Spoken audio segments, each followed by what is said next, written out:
If you are a mid-50s or older Georgia dog or just a rabid Georgia football fan, you will remember Tim Worley. He was a consensus All-American Georgia running back drafted by the Pittsburgh Steelers in the first round of the 1989 NFL Draft. He was not just big, strong, and fast, but he was a force of nature on the football field. Olympic speed fast. After being drafted, he was working hard to get ready for his rookie season when he received his signing bonus check. It was big money, life-changing money. Tim had the world in his hands, but he also felt the weight of expectation when he received that first big check. The Pittsburgh Steelers had invested in him, and they would expect a significant return. He did deliver, at least during his rookie season, but he began making wrong choices, eventually risking his livelihood, incredible talent, and opportunity. Lots of money and fame can do that to someone. As a result, Tim's career was cut short, and he was thrown into a world without sports for which he was not ready. He began spiraling out of control, and his landing was hard. At his rock bottom, thank God, he looked up. For the past 16 years since that landing, Tim has been spending his days helping others look up. He travels across the United States, sharing his experience and hope with others to prevent them from making wrong, consequential choices, and giving hope and direction to those who have already made bad choices. Tim was dead and is now alive again. He was lost and he's now found. Georgia fans will remember a lot about Tim Worley, but especially the 1985 Florida game. Georgia entered that game ranked 17th in the nation, while Florida was ranked number 1. Georgia upset Florida 24-3 that day, a win for the ages. Freshman Tim Worley put the nail in the coffin in that game, and it seemed only blue skies for him in the future. This is the Tim Worley Story, and my guest is Tim Worley. 5-man front, and they're going to pitch it to Worley. He comes down 5, 10, 15, 20, 25, 30, 35, 40. Worley's running 35, 30, 25, 20. Worley touchdown. Viewing life from a hearse, it could be worse. Laugh, think, and cry with the country undertaker. This is Bruce Goddard, and you're listening to the View from a Hearse podcast. I have a Georgia Bulldog on the phone with me, Tim Worley, who played football, and we'll talk about when. I know it was in the late 80s, mid to late 80s at the University of Georgia. If you're a Georgia fan, you've heard of Tim Worley. If you're a Pittsburgh Steeler fan, you've heard of Tim Worley, first-round draft pick. Tim, thank you so much for joining me and talking to this old gray-headed Georgia dog. You're welcome, man. Yeah, thank you for doing this. So let's talk about a little bit about how you ended up in Georgia. I know you grew up in Lumberton, North Carolina. So talk a little bit about what happened growing up that you got noticed by all these colleges and your recruitment and any of that stuff is I know people will find interesting. Okay, well, first of all, I always like to give an honor to God, my Lord and Savior Jesus Christ, because, if it wasn't for him, I wouldn't even be talking to you, Bruce.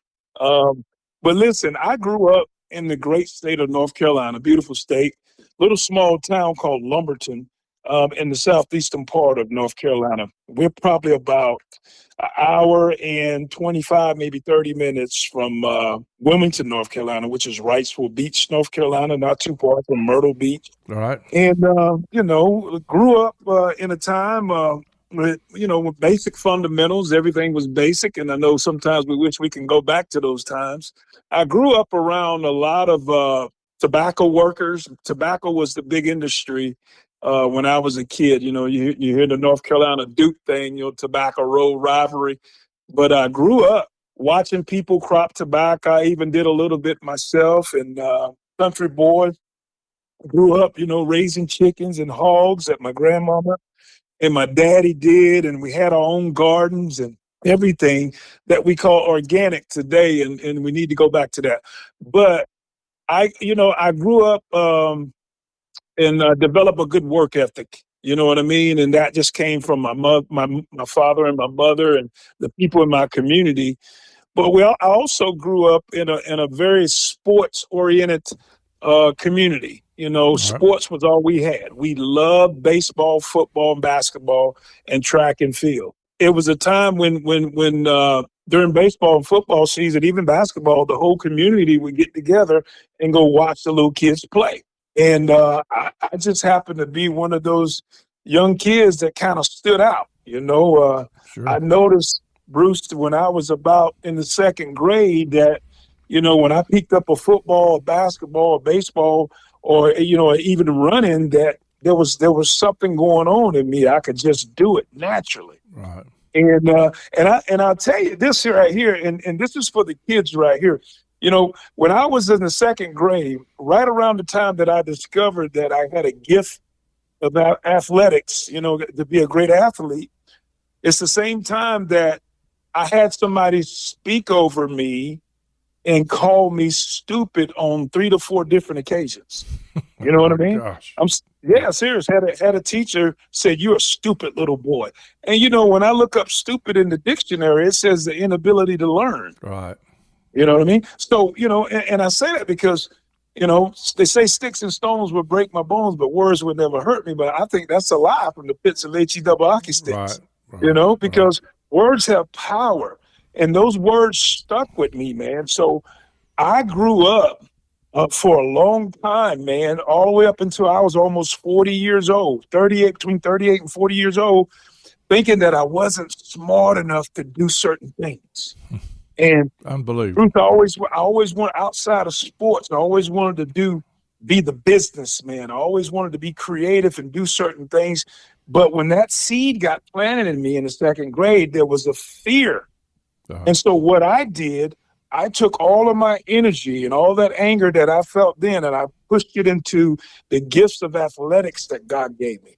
Wow. And I told myself at a very young age, if anybody try to come in this sanctuary and compete against me, I'm going to destroy you. Destroying meant I'm going to beat you on the track. I'm going to beat you on the basketball court, on the football field, on the baseball diamond, whatever I do. So I kept that competitive nature, and I still got it. Words are powerful. There's no question about it. And so it motivated you, but those words also haunted you for a long time, right? Yep, they sure did. Both things They happened. sure did, Bruce. Yeah. They sure did. They haunted me for a long time. So what I did, and this is what the Holy Spirit taught me over the years. What I did, I locked myself into something. Even though that negativity got spoke over me, hey, you're a stupid little kid. I also spoke to myself that this is all I want to do is play sports for the rest of my life. So I locked myself into that. Knowing now that at some point you would have to do something besides sports, right? Exactly. Yeah. So when I retired from the Bears, Bruce, I didn't know what to do with myself. I'm sure. I was afraid to go out and get a 9 to 5. Right. You know what I mean? That fear just hung over me because, number one, I was in a program and I was sheltered all of my life just because of my athletic ability. Sure. And there's also some great assets that came from being that athlete. I call sports, to me and to this day, I call it the great diversifier, because I had the opportunity and to travel all over the country between the ages of 10 and 18, as a young athlete, and compete around the country in baseball, in track and field, even basketball. Right. And it helped me develop relationships with different cultures. And I just wasn't a one-track guy seeing the same people in my community. Right. And I believe today, Bruce, that's why I'm able to communicate with anybody on any level of any culture. Things have a way of working out for the good. I think that's also in the Bible, right? Yes, sir. All the bad stuff, God's got a way to make it work out for our good, and that certainly has happened to you with what you're doing today. So I know you were obviously recruited probably in all sports. You were putting all your effort into sports. Were you recruited with, I'm sure, track and field and all that stuff when you were coming out of high school? Yes, sir. I was the junior Olympic. Back then we had TAC. It wasn't AAU. It was TAC, TAC, Junior Olympics. I was the TAC Junior Olympic National 100-meter champion in 1984. Some of the guys that I beat ran in the 88 Olympics. I was also I was on a world record 4x100 team in high school. We were the first high school track athletes to break 40 seconds in the 4x1. And we ran like a 39:11. It was me, a guy named Danny Peoples, the All-American guy, football and track at NC State, a guy named Steve Goldsby, and a guy named Terrell Carpenter. And we set that. It's been broken many a times now, but we were the first to break 40 seconds. Yeah, and times have changed since you did it. I can tell you that. I mean, yes, sir. People have got more opportunity to get better than it did when you were coming along. So with all that recruitment, how did you choose Georgia? I'm sure you obviously recruited to play football all around. How did you end up at Georgia? That was during the Vince Dooley days, wasn't it? Yes, sir. Yeah. I wish if we had time to sit in the studio, man, a couple of hours, man, the stories that I have, Bruce, is unbelievable. I tell you what, I started getting recruited. Number one, being a North Carolina guy, and I must say this. Now, I'm a Tar Heel at heart. Right. Okay. Sure. Now, only in basketball. Only in basketball. Right. I'm the same way. You can't help but pull for the Tar Heels in basketball. Yeah. Now, here's how. Now, I grew up being a Tar Heel fan, and as far as the college running back in the day, Kelvin Bryant was my guy. Yep. Right. I watched Herschel a little bit. I watched Eric Dickerson, I watched all these guys, but Kelvin Bryant, homeboy, he was my guy. And I think that there was a couple of people trying to groom me to eventually be a Tar Heel after my senior year in high school, I'm right? sure they were. Yeah. Yeah. So, or Wolfpack, So Bruce, here's what happened. When my junior year rolled around in high school, that's when the recruiting spread it nationwide and not just locally in a region. Sure. Okay. And I tell kids this today, play more than one sport, because track and field got me noticed just as much as football I'm did. sure. Okay. And here I am traveling all over the country, competing in track and field. And these guys, they're looking at my size. I was a big kid outrunning little guys in the 100 and the 200. Right. Sure. You know what I mean? And so I started getting recruited nationwide. And, to narrow things down, I got recruited just about by everybody, but I narrowed it down to in this order: Oklahoma, Clemson, Florida State, Georgia, Tennessee. In that order, right? In that order, because, hey, Bruce, I was dead set on going to Oklahoma. I wanted to be a Sooner. I can see number that. One, Switzer. Number one because Barry Switzer. Yeah. And now guess who was the offensive coordinator for Oklahoma at that time?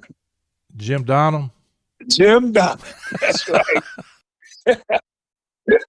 He still was, man. Yeah. And Coach Donham, man, he, being a North Carolina guy, and they recruited me. Barry Switzer recruited me so hard. Him and Jim Donham. It's the stories that I have, man, and it's just unbelievable. But I wanted to be a Sooner, and the time came where Oklahoma came to present the university and their football program to not just me, but my mother and my father. Right. Okay. Right. And so that night we gave them 30 minutes, and there was three schools that night: Oklahoma, Clemson, and I think Florida State. We gave them each 30 minutes.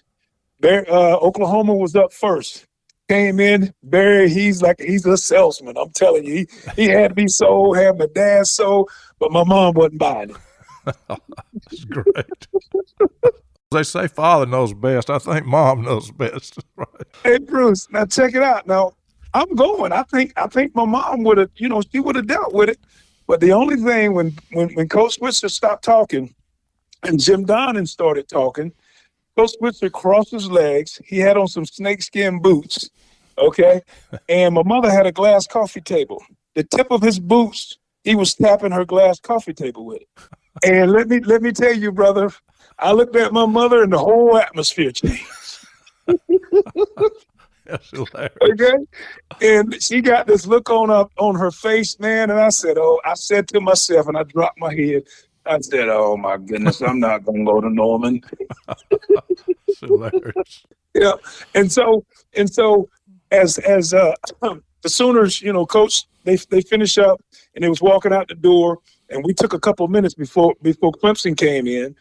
And my mother just turned and asked me. She said, "So you really like Oklahoma?" I said, "Yes, ma'am." "That's where you want to go?" Yes. I said, "Yes, ma'am." I said, "Mama, I could do great things there." She said, "Well, I'm sorry to tell you, son, I can't let you go out there." And Bruce, this is what she said. She said, "That man's disrespectful. He was tapping my glass coffee table with his boots." She said, "No." She said, "Get Danny Ford, Bobby Boughton, and Vince Dooley in here. Go to one of those schools, right?" That is an unreal story. Unreal. I'm telling you, man. And so what happened was, back then, see, now it's no big deal. When kids sign their scholarship late, I ended up signing my scholarship to Georgia on a week later, and that was a big thing.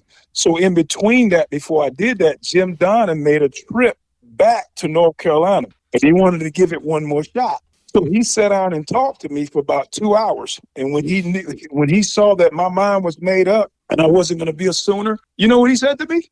What? He said, "Tim, we know where you're looking. We know the schools that you're interested in. We know what kind of running back you are." He said, "With your style of running, with your size and speed and strength and your style," he said, "the University of Georgia would be the best fit for you." He ended up being the head coach. Isn't that amazing? Yep. Exactly. He said it would be the best fit. He said you could be the next Herschel or better. And you came in with a storm. I tell you that. It had to be fun coming and playing at Georgia. I know you're a Georgia dog now at heart, right? Oh, yeah, I'm a Georgia dog. But you know what, Bruce? I knew of Herschel, but I never really knew a lot of history about Georgia, me being a Carolina boy. Right, I'm sure. Yeah. And so when I got there, there was this, the people were just like great, but the whole story once I got to the University of Georgia was, man, you wait till the Florida game. That's all I kept hearing. The Florida game. And you know what? It lived up to the hype. It sure did. You had like an 88-yard touchdown run. Was that your freshman year you did that? Yes, sir. I had a 90-yard touchdown run. I remember. Yeah, I wasn't sure if it was your freshman year, but I can hear Munson calling that. It has to be fun. Do you ever go back and listen to Larry Munson's calls on the radio? Of course. I can remember that call. He called on that. He said, "Boy, the Dogs sure need to run out the clock. I need a first down." Yeah. He said the Dogs are on their 9-yard line, 4:19 on the clock. And they pitched it too early. He was a great announcer. I remember that Florida game too, which was before that when Ballou to Lindsey Scott down there. There's been some crazy games down there. Man, it's unbelievable. So you had all this going, and you had a career at Georgia, and I think you were hurt one year, right? Didn't you hurt your knee or something, and you were out, and then came back? You came back, if I remember right, from a knee injury. Back then, people didn't do that, and you still were a first-round draft choice even after. I don't think people were worried about your injury, right? How did that happen? Well, I came back. 85 was my freshman year. We had a pretty dynamite year my freshman year. Me and a guy named Keith Henderson. They was expecting, big things. And I remember we played, the fourth game of the season, my sophomore year. We were playing Ole Miss. And first offensive series, I took a handoff on the left side off tackle. got about 5 to 6 yards, positive yards. And I got hit up top, and then I went and spent to kind of fall to get a little bit more yards. And as soon as I planted that left leg, linebacker collapsed my knee. And basically, I limped off the field by myself and went over to the sideline, sat on the thing, and the doctor came up. I remember Dr. Mohern. I remember that name. He came up and checked my knee out, and he didn't even do much. He just said, well, Tim, you're finished for the day. And I said, oh, man. He said, yeah, you just damaged your knee. And then he came back about 5 minutes later and with the trainer, Coach Martin and all those, and they were checking me out. And then they said, Tim, we got some bad news, buddy. You finished for the season.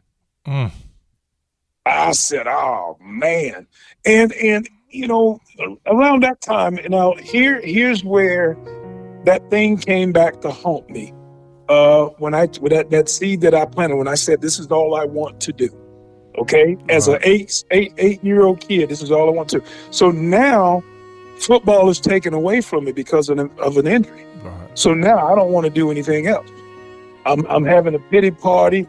I don't want to go to class. I don't want to do anything. Why?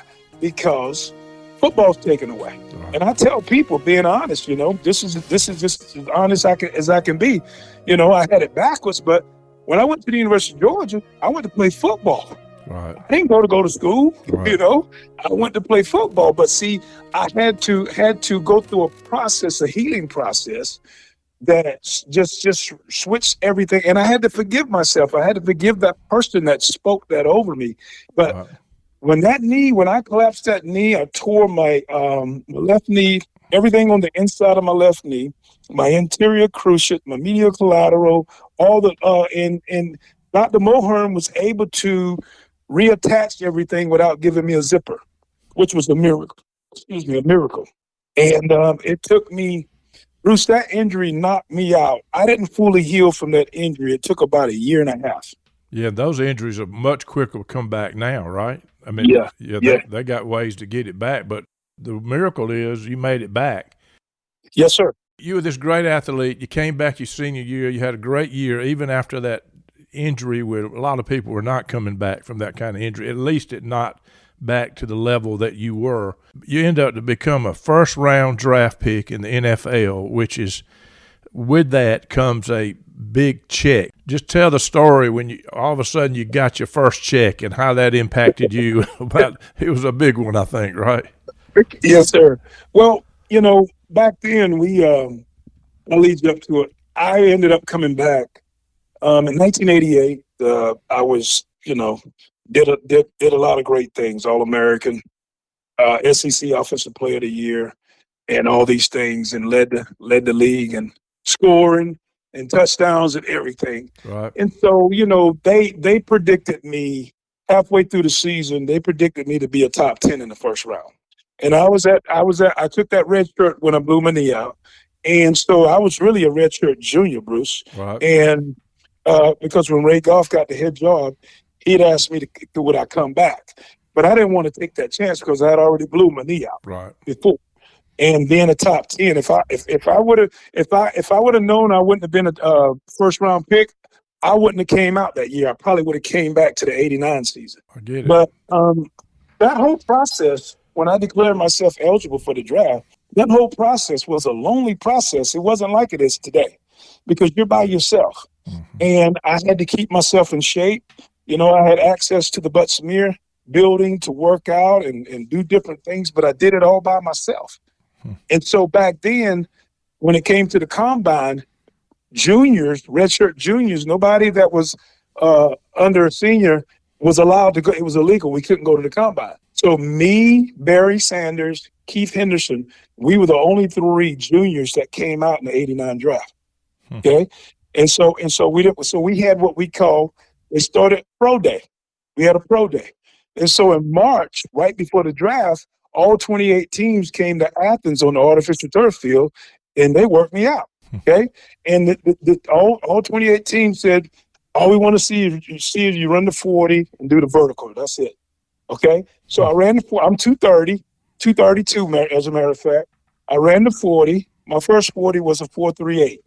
Okay. Then I ran it again. I said, I can get better, guys. My second 40 was a 4.35. Okay. They said, that's all. We don't need to see that. You don't have to do the vertical if you don't want to. I said, I'll do it. I did the vertical. I think I was 38.5, maybe 39-inch vertical. Okay. They said, okay, that's good. I said, well, listen, don't y'all want to, I want them to see that I recovered from everything. Sure. Okay. I said, okay. Now, what about the bench pressing process? You guys do it? They said, nah, we don't need to do that. I said, guys, y'all made the trip. Let's go handle it. So I went inside. They take 225 and see how many times you can do it, right? So I took 225 and I did it 28 times. All right. And so they said, all right. And I said, no. Now listen to this, Bruce. This is crazy. Now, the teams that were really interested, you had the Falcons, you had the Steelers, you had the Packers, you had the Cardinals, and there was the Detroit Lions, and I think there was one more. The Detroit Lions got a hold of me first. Okay. And here's what they said to me. Now, listen to this. Don't too many people know this. They said, listen, Tim, they said, we run the run and shoot. Okay. And we're thinking more like Barry Sanders, but he hasn't declared himself eligible for the draft yet. They said, if he does not come out, we're going to take you in the third pick.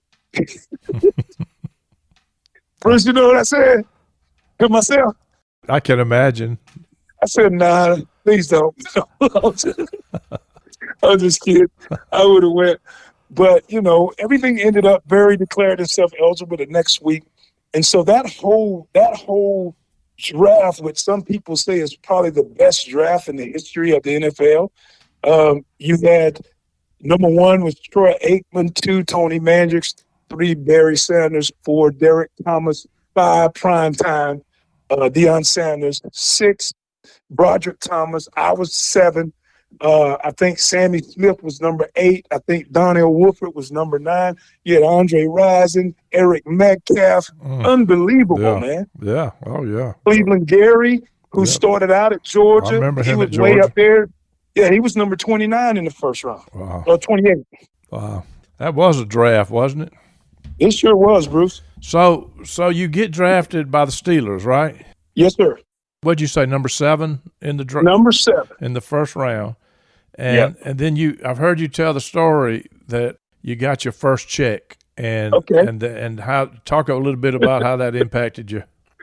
Okay. Now, when I declared myself eligible, I went in and I just, hired I was already communicating with some people. So I hired, my team. They were all out of Los Angeles, Beverly Hills. Hired an agent, hired an accountant, hired a PR firm, and they was making sure I had everything in place. And so I ended up going out because back then you really had to negotiate. Sure. And so I ended up missing all of camp except 4 days of camp, 4 to 5 days. And so I'm in California. I'm working out. I'm staying in shape. And I can remember, Bruce, I'm on the beach doing a beach workout. And back then we had pagers, right? And my pager went off. And, in the car I had that big old white thick phone. You know what I mean? Sure. That looked like a carton of eggs up to your head, right? Yeah. Okay. And so I get a call. It's my agent. He said, hey, you need to get back to the apartment because FedEx is going to be dropping your contract off probably about an hour. I was like, what? He said, yeah, it's done. He said, you're going to like it. He said, I hope you like it. He said, you'll like it. I said, okay, then, all right. Zipped back to the apartment. Got there about 30 minutes before they did. They knock on the door, signed it, certified. I'm on the phone with my agent. I opened up the packet, unfolded. He said, that's your contract. He said, look it over. I'm on my way. And we're still on the phone. And so I'm looking. I'm like, wow, okay. He said, on the back, there's an envelope on the back taped to it. Look on the back. He said, open it up. Open it up, Bruce. And it was a check from Mellon Bank, Pittsburgh Steelers, paid to the order of Tim Worley, $1 million. That's unbelievable. And they didn't even take the tax out. I had to do it myself. $1 million. I said, and I just got quiet. My agent said, aren't you happy? I said, yeah, but let me tell you what was really going on. I said, oh my goodness, this is real. And I was thinking the Pittsburgh Steelers are looking for a serious return on their investment because it actually scared me. You know what I mean? Right. And that's when I began to take it serious. And I was like, oh, my goodness. Okay. And so, I went into that mindset. And the next thing you know, a couple of days later, I'm at training camp practicing. And don't you know that, Bruce, back then, you had to negotiate, and which was a crazy contract because I had so many incentives in it. It was just loaded with incentives. But I'm still the first rookie in Steeler history to get $1 million signing bonus, and I'm still the highest running back in the history of Steelers that's ever been drafted. Unbelievable. Folks, I'm Yep. talking to Tim Worley. This story gets more interesting. Here he is, rookie NFL with $1 million, a lot expected of him, but things did not go really easy for him after that.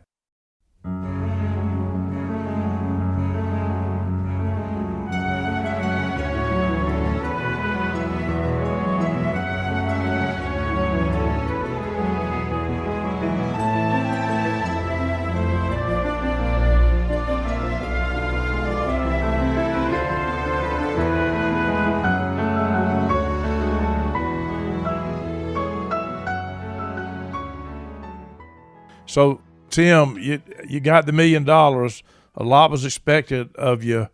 You had a great rookie season, but things started to go a little bit awry, right? Is that personally?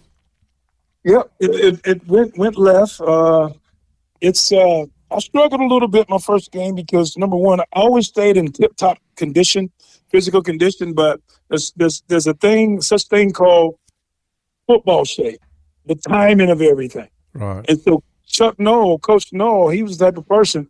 He's like, look here, the only way you're going to learn to is get in there and make mistakes. Get in there. They figured we giving you all this money, rookie. You got to get in here and make mistakes. And so I remember my first regular season game which is coming up. It's funny that we're having this interview, was against the Cleveland Browns. And man, we got beat 56-3 or 56-0, and I fumbled 3 times. Wow. And that's the first time I ever got booed, man. And I was like, wow, this is different. And came back the next week, and Cincinnati beat us 46-6, something like that. And then, man, on my birthday, that third week, we turned it around. I scored my first NFL touchdown against the Minnesota Vikings on my birthday.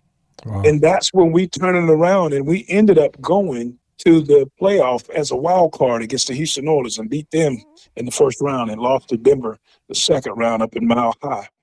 And everything ended up good. Bruce had a great year, got rookie MVP. I was the third rookie in the league. I finished third as a rookie rushing in the league, and things were promising. But at the same time, when you don't have that kind of internal self-discipline, and you're following the crowd, even though you're a leader, and you're following the crowd, you're gonna do things that you're gonna regret. And you also had more money than you could imagine, so you had the ability to do anything, and that's dangerous in itself, right? With a very young man. I was a new kid on the block. I was a young man in the city of Pittsburgh, single, all by myself. Got a pocket full of money. And handsome, look good. No, I'm just kidding. Right. I got you. I'm kidding, Bruce. I'm kidding. I'm having fun. I love it. I love it. And guess what? Women, the women, the girls, they were everywhere. It was like everywhere I went. And one thing about the city of Pittsburgh, if you are a Pittsburgh Steeler or Pirate or Penguin, people know who you are and they support you. I couldn't even go shopping at the grocery store. I'm sure. And so everywhere I went, there was always like the girls, new girls. And, and if you don't have self-discipline and self-control, you're going to fall for all that stuff. And here I am, 22 years old, 22, 23, and I'm just having fun, and all of a sudden having too much fun became the norm. And it broke my focus of why I was in Pittsburgh. And I was in Pittsburgh because I was an employee for the Pittsburgh Steelers, and I lost focus. Right. I'm sure. I'm sure. And so injuries, started getting hurt, ankle injuries, shoulder injuries, all kinds of stuff. And I really wasn't focused because guess what? Tim was partying a lot. Tim was staying up late night. Tim not coming in until 5 a.m. and got to be to practice at 8 o'clock. Right. You can't do that. Wow. You can't do that.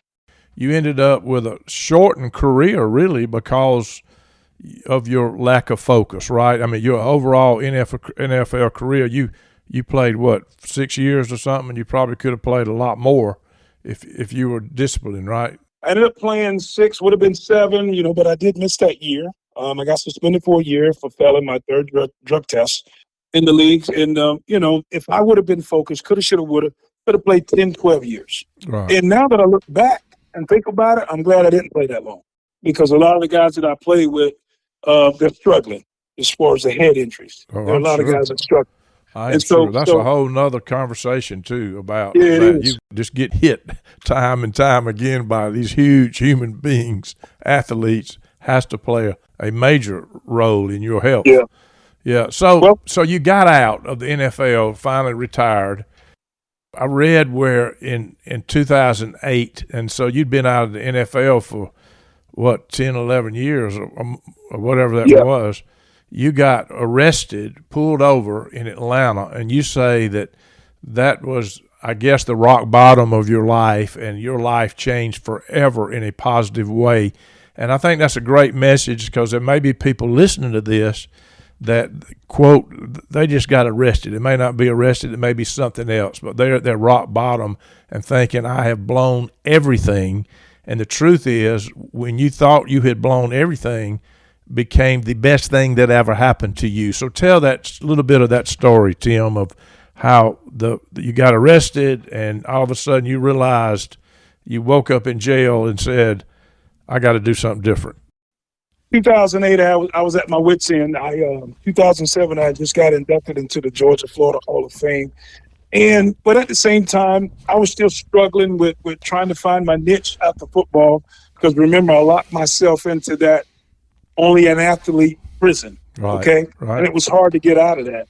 And so, I was struggling, I was struggling to I did some odd things, I coached, I did radio, all kinds of stuff, but none of it was fulfilling. And by this time, I was really drinking heavily, doing drugs, all kinds of stuff. And I had a moment, a come to Jesus moment in April of 2008. Where before I left the apartment, I just sat there and I said, Lord, if you're real, show me who you are because I don't plan on coming back here tonight. Not number one, not walking. You know what I mean? And then I went to the ABC store and grabbed a case of beer and downed it within an hour and drove to Atlanta, city of Atlanta, Smyrna, hanging out with some of the guys. Man, we're just partying all the way up. 3:30 in the morning, I walk out the doors of the club, and Bruce, about 100 feet, there's 2 police cars, sitting there, Smyrna police officers, and they're watching people get in their cars that have been drinking. And so here's me because basically I was in that mindset. I wanted to die. I felt like I had been. You felt like you were done. Yep. Yes, sir. I felt depressed. Has been. Life ain't fun no more. And so all of a sudden, I walk up to the guys about 20 feet, and I said, hey, follow me. Okay? That's where my mindset was. So I get in my vehicle, and I drive off. 3 minutes later, I get pulled over. Okay? And I want people, go to YouTube. You can go to YouTube and pull that video up. Wow. Okay? Tim Worley tased. And the cops, the guys talking to me and this, and I'm getting irritated, and I'm trying to pick a fight. I want to pick a fight. I want him to do something so I can. And so when he tried to put the cuffs on me, I hit him. I stepped back and I kind of swiped the top of his head. And he didn't know what to do. When I looked him in his eyes, he was just confused. And then he pulled out the mace, Bruce, and I was sort of walking away from him, and he was spraying me. And then all of a sudden, I went down. I thought he had shot me, but he didn't. He hit me with that taser. Okay? And when he tased me, he dropped me like a bad habit. And he got on top, and all the other cops, police officers came. And to make a long story short, they could have did what they wanted to me. They could have roughed me up, but they didn't. I felt like even in that moment, God was protecting me. Did they have any idea of who you were at that No, point? they didn't. They didn't. They probably did when they put me in the drunk tank and I calmed down. But I had a moment, you're talking about 4:00 in the morning. So I'm sitting in the jail in Smyrna, and I could see the sun kind of coming through the windows, right? 6:37 in the morning. And I'm sitting there, and all the alcohol and the stuff is wearing off. So I'm feeling the effects of the tase and being thrown on the ground, and my heart is fluttering from the electricity, right? And I'm like, wow. And so I had an epiphany. I had a come to Jesus moment, and I got out on my knees and I asked God for forgiveness. Right there in the jail cell. Right there in the jail. And you know what I said to the Lord? I said, Lord, I will not leave out of this jail until you open the door and let me out. I wasn't calling nobody, because I'm going to tell you, sitting in that jail for 23 days, okay? 23 days, I was relieved. I was like, it's over. I don't have to put up no front. I can take this mask off. I don't care. I'm alive. I'm going to dedicate my life to the Lord, and that's when my life changed. And boy, has it been something since then. And you really had a life change. It wasn't just a emotional moment. God did a miracle in your heart, didn't he, Tim? He sure did. And you know what? I was married, but I'm not. I've been divorced now. Me and my the lady that I was married to years ago, 10 years ago, 14 years ago, we're divorced. We split up. Right. But it just, even that right there, it was probably one of the hardest things I've ever went through. Even the jail thing was that divorce 4 years ago. But Right. you know what, Bruce? It made me a stronger, better person. It made my relationship with Christ is more intimate. It's deeper and it's better. And I've discovered some things within myself that God has led me to tap into that I didn't know I had on the inside of me. Sure. And I want to tell the people, that are listening, hey, I thought I had it all, and I thought, everything was great and freedom, because of the finances and the popularity, when I was carrying that football, scoring touchdowns. But when freedom really came in my life is when I surrendered to Christ. And it's when I denied my flesh and I picked up my cross and I walked with it every single day. And when I started thinking about Christ and other people and not just him, that's when freedom came. And God showed me in that freedom, I believe the true value in a man or a woman is not the things they can accumulate, but the things that they can do without. Right. You know what I mean? Wow. And so that's what I do now. I'm in ministry. I'm an evangelist. I travel the country. I love to preach the gospel. I do a lot of stuff with the youth. I do a lot of stuff with adults. I do motivational speaking too, but my main thing is preaching the gospel and planting that seed of righteousness in the people, because they need to understand that Jesus is coming back soon. And the other thing that hits me as I listen to you talk is there was a time when sports was all you had. You didn't know who you were outside, and then God opened all these doors, and you now know your purpose in life, and you're getting the opportunity to live out your purpose. And that's a strong story, Tim. You don't have to be somebody else. You don't have to meet somebody else's standard. You can be Tim Worley, who God created, and now you are touching all these people all across the country. What a story. What a story. Yes, Oh, my goodness. What a story. So how can people hook up with you to get you to come? How does that work? I'm on 3 social media platforms. All you got to do is go to Facebook. You'll find me, Tim Worley. Got on a red top. You can't miss me. Go to TikTok. You'll see the same thing. Instagram. I can't think of my call signs right now, but I'm on Facebook, TikTok, and Instagram. You guys, if you ever want me to come in and share the gospel or speak or autograph sessions or whatever, you guys can DM me in my inboxes on those social media platforms. Well, I can tell you, folks, you're talking about the real deal here. That this was, when that happened was, gosh, what, 16 years ago when you got pulled over. So This isn't a fly-by-night thing that he was okay for a few months. He's still out there ministering wide open 16 years later. That's pretty strong. Hey, Bruce, let me say this real quick. And Yes. getting back, okay, the long touchdown that I scored against Florida my freshman year, okay, the 89-yard touchdown, right? Yep. Now, if you look at the number that was chasing me, it's number 23. Okay. Okay. Now, I spent 23 days in jail. Okay. Now, listen to this. My number's 38. And don't you know, in 2000, God gave me a vision in March 8th of 2000, and I'm walking that vision out now. Okay.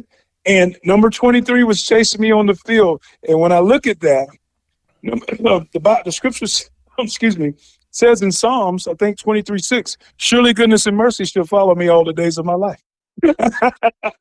Hey, and then if you listen to Mary Munson, he said the Dogs need a first down, 4:19 on the clock.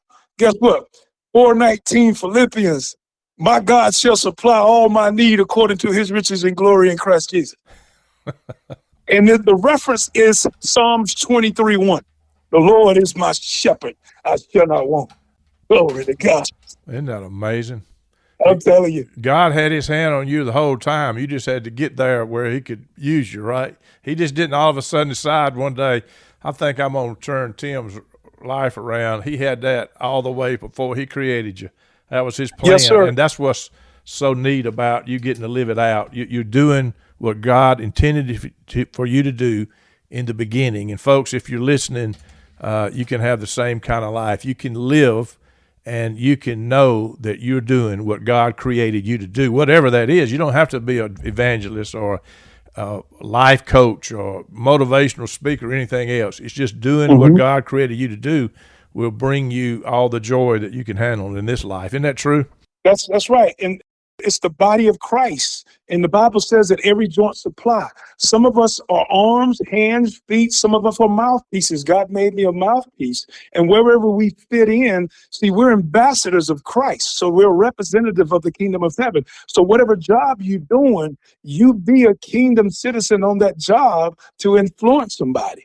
You don't have to pound anybody upside the head with the Bible. It's just the way you live. Your testimony is you walking out your life out in front of people every day. And they'll ask you, man, why are you so different? Let me tell you why I'm different. Jesus. You're a blessing, man. Thank you so much for doing this. You're welcome, Bruce. Anytime you need me, brother, give me a call. God bless you, man. Thank you so much. Viewing life from a hearse, it could be worse. Laugh, think, and cry with the country undertaker.